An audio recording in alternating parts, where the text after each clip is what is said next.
The mob was very upset and angered by Kennedy because they had casinos set up in Havana, Cuba that were being shut down because of the Cuban Missile Crisis.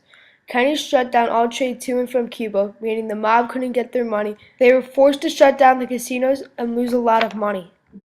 Robert Kennedy, JFK's Attorney General and brother, took a much more aggressive stance against organized crime than previous presidents. Robert Kennedy was a big enemy of the Mafia because of the amount of time he spent cracking down on them. The mob realized that they were going to need someone to kill Kennedy. Lee Harvey Oswald was the perfect person for the job because he was an ex-Marine and was angered by the U.S. government for not letting him go to Russia to visit his family or Cuba to visit his old friends that were Cuban exiles. The mob took advantage of this information and used Lee Harvey Oswald to kill Kennedy.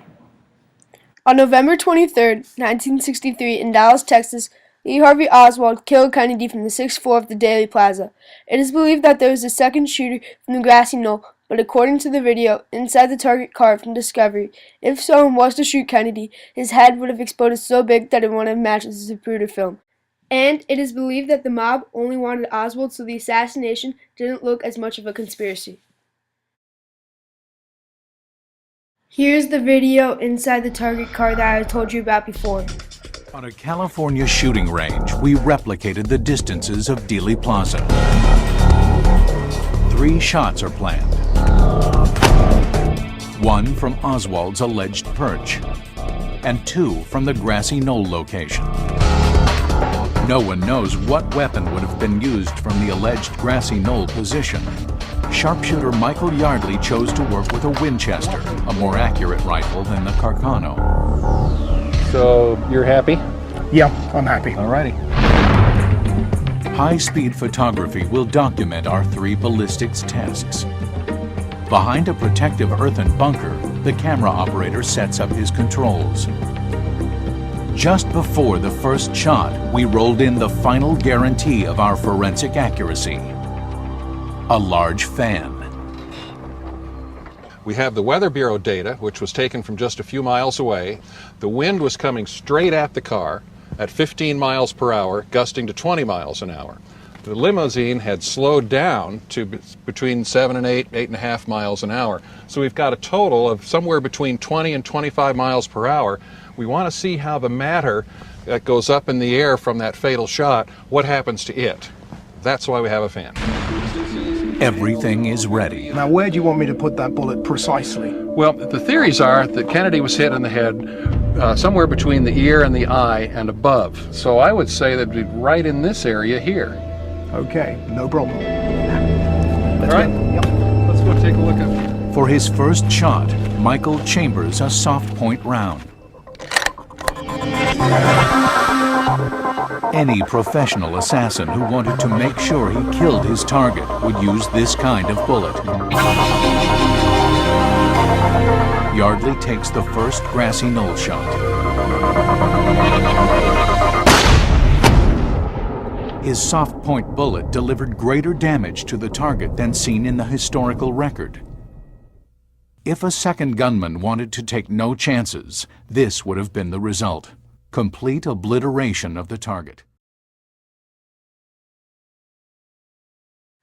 After Oswald was arrested, it is believed that Oswald was going to turn on the mob for putting him in jail. So to stop the secret conspiracy from spreading, the mob sent Jack Ruby to kill Oswald before his hearing. Ruby was a member of the Mafia and was going to die 2 months later because of cancer. The mob knew that he was going to die anyways, so they probably sent him to kill Oswald. Here is a video of Lee Harvey Oswald's assassination. Erupt anew in Dallas as President Kennedy's accused assassin is shot down himself during a jail transfer. There's an ominous symbol in Lee Harvey Oswald's murder weapon as he is taken to the city jail basement where an armored car is to move him to a maximum security cell. Oswald walks his last mile. His assailant moves in from the right. There is Lee Oswald. He's been shot. He's been shot. Lee Oswald has been shot. Now, from another camera, the motion is slowed. The murderer moves in, and here is the shame of all America as Jack Rubenstein takes the law unto himself. Although the mob had a lot of evidence for wanting to kill Kennedy, there was many other theories too. There's the Lyndon Johnson conspiracy, saying that Lyndon Johnson was the mastermind behind JFK's assassination so he could take power. But killing Kennedy seems too extreme for that theory. There's also the FBI-CIA theory, stating that the FBI and CIA killed Kennedy because they were afraid of him shutting down their department. But that also seems extreme, and who would want to shut down the FBI and CIA? That doesn't seem like Kennedy. There was always the theory that the Russians were the masterminds behind JFK's assassination, but if the US found out, there would be nuclear war, and Khrushchev just prevented a nuclear war in the Cuban Missile Crisis.